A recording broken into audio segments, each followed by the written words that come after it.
जी, शायद आपका टाइम और मेरा टाइम लगभग सेम ही होगा। हम स्कूल से आते थे, पहले खाना बाद में, पहले पतंगबाज़ी करते थे। 1-1, 2-2 महीना पूरा पतंगबाज़ी करने, शक्ल को बिगाड़ के रख देते थे। क्या वो आज देखने को मिलता है? नहीं, वो अभी नहीं है। अभी थोड़े बच्चे सेंसिटिव हैं और पेरेंट्स भी मतलब उनको कह रहे हैं कि रोने नहीं इसका उड़ाना रीज़न है?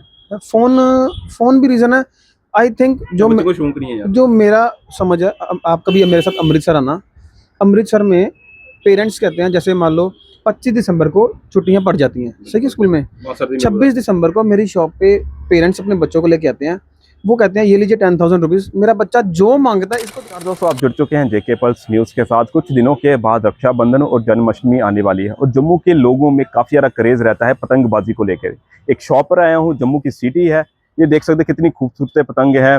सिद्धू मूसेवाला की पतंग से बात करने की कोशिश करेंगे। अगर हम बात करें गट्टू की, तो कहीं ना कहीं गट्टू को बैन किया गया था, उसके बावजूद भी लोग कहीं ना कहीं इसकी खरीदारी कर रहे हैं और इसको बेच भी रहे हैं, खरीद भी रहे हैं और कहीं ना कहीं अपने और अपने आसपास के लोगों के जिंदगी के साथ खिलवाड़ कर रहे हैं। राहुल जी, पहले तो बहुत बहुत स्वागत है। किस तरह से देखते हैं जो लोग गट्टू को बेचते हैं, उनके लिए क्या मैसेज है?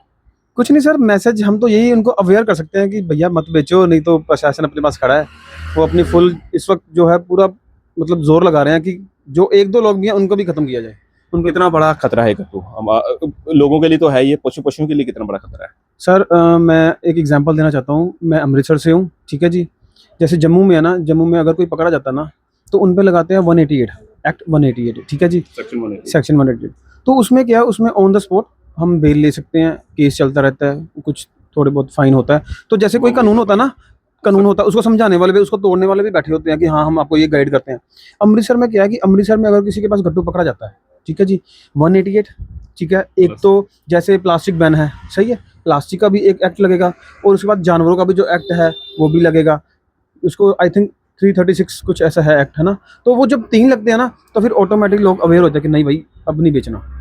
तो यहाँ पे शायद 188 है, इसलिए लोग ज़्यादा बेच रहे हैं। बट अगर इसमें एक्ट में कुछ ना कुछ बदलाव कर दें, वैसे बदलाव करने की ज़रूरत नहीं है कि मतलब है ही है, मतलब कि अगर आप किसी एनिमल को हार्म कर रहे हो तो वो एक्ट है ही है। ये आ कहाँ से रहा है? वैसे बड़ी बड़ी बात है कि अगर प्रशासन बड़ी तरह सख्ती कर रहा है, बड़ी तरह एक्शन कर रहा है, पर लेकिन बॉर्डर पार कैसे आता है फिर ये? सर ये बॉर्डर चाइनीज पार, डोर ये कहते हैं चाइनीज़ डोर नहीं है, ये लोगों ने, ये एक्चुअली है फिशिंग कॉर्ड। ये मछली पकड़ने वाला धागा मछली पकड़ने वाला है। धागा। उसमें कुछ लोग ऐसे हैं जो इसको मसाला लगा के इसको डोर बना देते हैं। अच्छा, अच्छा, अच्छा। ये इशू है। जैसे आम मांझे को जो रील जो बोलते हैं, जो रील बोलते हैं, उसको लगाते हैं मटेरियल। जैसे हम रील को पॉलिश वगैरह करते हैं, वो एक ही करते हैं, वो प्लास्टिक और नायलॉन को पॉलिश कर देते हैं, तो वो डोर का काम कर देती है। कितना बड़ा घातक होता है फिर? काफ़ी हद से टूटता ही नहीं है। सबसे ज़्यादा इसकी मेन जो इफेक्ट है वो हाईवे पे है। हाईवे पे दोनों साइड से कार आ रही हैं, अगर बीच में कोई बाइक वाला है तो वो बच नहीं सकता, उसके बचने के चांसेस बहुत कम है। बच्चे भी पतंगबाजी करते हैं तो कहीं ना कहीं हाथ कटने का डर रहता है। सर हाथ कटना तो चलो, अगर हम सिंपल डोर लेंगे, हाथ कटना एक जायज़ है। मैं पर्सनली अपनी बात करता हूँ, चलो मैं किसी को, हाँ, गला कटना गलत है। जैसे मेरा बेटा है ना, वो डोर से, कॉटन डोर से उड़ाता है, वो उसको कटे ना, वो कहता नहीं मेरे को मज़ा नहीं आया पतंग उड़ाने का। ये थोड़ा जब बच्चों में है, क्योंकि वो स्कूल जाके दिखाते हैं, देख मेरे इतने आए, तेरे इतने आए, तूने कितनी उड़ाई, तूने कितनी उड़ाई। तो ये चीरा लगना एक अगर कॉटन थ्रेड से चीरा लगेगा ना, तो उसका कोई हार्म नहीं है। जो प्लास्टिक है वो चीरा, वो टूटती नहीं है। कॉटन है, रहती है बीच अब में। वो बीच बीच में वो लगी रहती है, कॉटन टूट जाता है। जैसे मान लो चीरा आया है ना, वो टूट गई, वहाँ पे चीरा खत्म हो गया, थोड़ा सा लगा ओके हो गया। बट जब टूटेगा ही नहीं, वो तो फिर उंगली कटी जाएगी। भैया, कितने साल का आपका एक्सपीरियंस है पतंगबाजी में, या फिर डोरों में, या गट्टू वगैरह, या चरखड़ी पिन्ना? कितना साल का एक्सपीरियंस सर अगर मैं अपनी पर्सनली बात करूँ, मेरे परदादा, मेरे दादा, मेरे पापा, मेरे चाचा, मेरा पीढ़ी से भाई, चल जी रहा है? जी।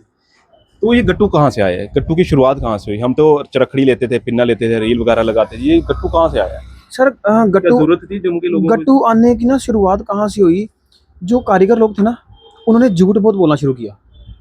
जैसे कस्टमर आता था कि हमें 3 रील का पिन्ना दे दो, उन्हें 1 रील दे देनी, ये 3 रील है। कपड़ा कर लेना। एक टाइम पे लोग ना फेडअप हो चुके थे, तो उसी टाइम पे एंट्री मारी डोर ने, चाइना डोर ने, ठीक है जी। वो क्या हुआ, उन्होंने देखा कि यार हम कंज्यूमर ने कि हम 300 रुपये दे रहे हैं, पर सारा डोर तो बहुत ज़्यादा आ रही है हमारे पास, डोर सस्ती होगी, गुड्डी महंगी होगी। गुड्डी महंगी हो गई। अब क्या, अब कॉटन आई है, अब धीरे धीरे धीरे अमृतसर में तो देखो बिल्कुल खत्म हो गई है। कुछ लोग वहाँ पे भी हैं, नो डाउट है ना, कुछ लोग वहाँ पे भी हैं, यहाँ पे भी ऑलमोस्ट खत्म है, कोई मांग भी नहीं रहा। झूठ नहीं कहेंगे, हमसे अभी तक, मुझे 3 महीने हो गए जम्मू में आए, कुछ 2 या 3 लोगों ने मांगा होगा, लोग मांग भी नहीं रहे हैं। कुछ ऐसा सीन नहीं है, आगे से पिछले साल के कंपैरेटिवली अगर बात करें बहुत कम। मार्केट में क्रेज कितना है पतंगबाजी को लेकर? कोई जन्माष्टमी और रक्षाबंधन कुछ दिन के बाद है, 15 अगस्त तो चला गया है, कितना क्रेज देख रहे हैं आप? अच्छा क्रेज है, मतलब अब तो पहले था पतंग 2-3 तरह की आती थी तो क्रेज कम था, अब तो पतंगों में इतनी ज़्यादा वैरायटी हो गई है कि क्रेज खत्म ही नहीं हो रहा। आज वो लेके जाते हैं, उनका मन करता है यार वो दूसरी लेके आए, फिर वो दूसरी लेके जाते हैं, नहीं आज तीसरी लेके जाएं, क्योंकि डिज़ाइन कॉन्टिन्यूसली आ ही जा रहे हैं। कस्टमर कंप्लेन करता है कि जो पतंगबाजी है, जो पतंग है, काफ़ी ज़्यादा महंगी है। सर देखिए पता क्या है, शौक तो ये मूल्य नहीं है भाई। शौक का मूल नहीं, मतलब ये ना दवाई नहीं है कि खानी खानी है, तो बस अपने शौक के लिए कुछ करते हैं, कुछ कम कुछ थोड़े में एडजस्ट कर लेते हैं, कुछ अच्छे में एडजस्ट करते हैं, बट ठीक है सब लोग एंजॉय कर रहे हैं। अगर मार्केट में काम कैसा है, मैं वो पूछना चाहता हूँ। मार्केट में सर काम पिछले साल से कंपैरेटिवली अभी 10 दिन पड़े हैं, कुछ परसेंट कुछ 10-15% कम कह सकते हो कि हाँ अभी या छुट्टियां नहीं पड़ी हैं या कुछ कोई लेट प्लान कर रहा है या मार्केट में रिसेशन कह लीजिए, कुछ ना कुछ फंड होगा जो बिजनेस 10-15% का काम कम है, वैसे ओवरऑल चल रहा है। राहुल जी, शायद आपका टाइम और मेरा टाइम लगभग सेम ही होगा। हम स्कूल से आते थे, पहले खाना बाद में, पहले पतंगबाजी करते थे, एक एक दो दो महीना पूरा पतंगबाजी करने, शक्ल को बिगाड़ के रख देते थे। क्या वो आज देखने को मिलता है? नहीं वो अभी नहीं है, अभी थोड़े बच्चे सेंसिटिव हैं और पेरेंट्स भी मतलब उनको कह रहे हैं कि नहीं रीजन है, फोन फोन भी रीज़न है। आई थिंक बच्चों को शौक नहीं है यार। जो मेरा समझ है, आप कभी मेरे साथ अमृतसर आना, अमृतसर में पेरेंट्स कहते हैं जैसे मान लो 25 दिसंबर को छुट्टियां पड़ जाती हैं सही है स्कूल में, 26 दिसंबर को मेरी शॉप पे पेरेंट्स अपने बच्चों को लेके आते हैं, वो कहते हैं ये लीजिए 10,000 रुपीज़, मेरा बच्चा जो मांगता है इसको दे दो, हमें फ़ोन छुड़वाना है, हमने फ़ोन छुड़वाना है, ये 15 दिन काइट उड़ाए कोई दिक्कत नहीं है, पर इसको जो भी मांगता है इसको 10,000 का दे दो, मतलब बजट रखा था उन्होंने इतने का।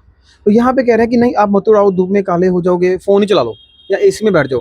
ये दोनों मेंटालिटी में थोड़ा सा फ़र्क है, वो धीरे धीरे एक्चुअली ये भी कह सकते हैं कि यहाँ पे गर्मी है वहाँ पे सर्दी होती है, साथ में वो भी चलता है। जब आप किस चीज़ को पकड़ लेते हैं फिर सर्दी गर्मी नहीं लगती है। हाँ ये भी है, जब काइट उड़ाते हैं बट स्टिल पेरेंट्स को जो मज़ा आ रहा था ना उसकी, पेरेंट्स चिंता करते हैं कि यार बच्चा काला हो जाएगा, धूप है, गर्मी है, सो ये भी है थोड़ा सा। राहुल जी, जेके पल्स न्यूज़ के साथ बात करने के लिए धन्यवाद। Thank you sir, thank you so much. तो पूरी आपने चर्चा सुनी, क्या इनकी चर्चा से कितना एग्री करते हैं वो आप कमेंट बॉक्स में बता सकते हैं। जब हमारा टाइम था तो हम 2 महीने की जो छुट्टियां थी, कहीं ना कहीं पतंगबाजी करते थे और पूरे अपने आप को काला कर लेते थे। पर लेकिन आजकल के बच्चे कहीं ना कहीं सेंसिटिव है, उनको शायद शौक नहीं है और कहीं ना कहीं वो धूप से बचते हैं। पर लेकिन हमारा समय ऐसा नहीं था। अगर हम बात करें गट्टू की, तो गट्टू हमारे लिए घातक तो है ही है और पशुओं के लिए भी कहीं ना कहीं घातक है। जैसे इन्होंने कहा है कि वो टूटती नहीं, वो प्लास्टिक है, वो खिंचती चली जाती है जैसे चिंगम की तरह होती है। और जो देसी मांझा है, जिस तरह ये मेरे पास एक मांझा है, देखने तो गट्टू है ना, इसको चरखड़ी ना बोल सकते हैं, पर लेकिन ये हानिकारक नहीं है। चीरा वगैरह लग सकता है लेकिन इससे ये डोर टूट जाती है जिस तरह आप खींचोगे। काफ़ी ज़्यादा वैरायटी है इनके पास। गट्टू की बात करें या पिन्नों की बात करें या पतंगों की बात करें, काफ़ी ज़्यादा वैरायटी है। अगर मैं चाहता हूं कि जम्मू के जितने पेरेंट्स हैं, जितने बच्चे हैं, हमारा ये कल्चर है, पतंगबाजी हम किया करते थे, रक्षाबंधन हो चाहे जन्माष्टमी हो, इस कल्चर को कहीं ना कहीं आप बरकरार रख सकते हैं। जम्मू वासियों को मेरी ये अपील रहेगी।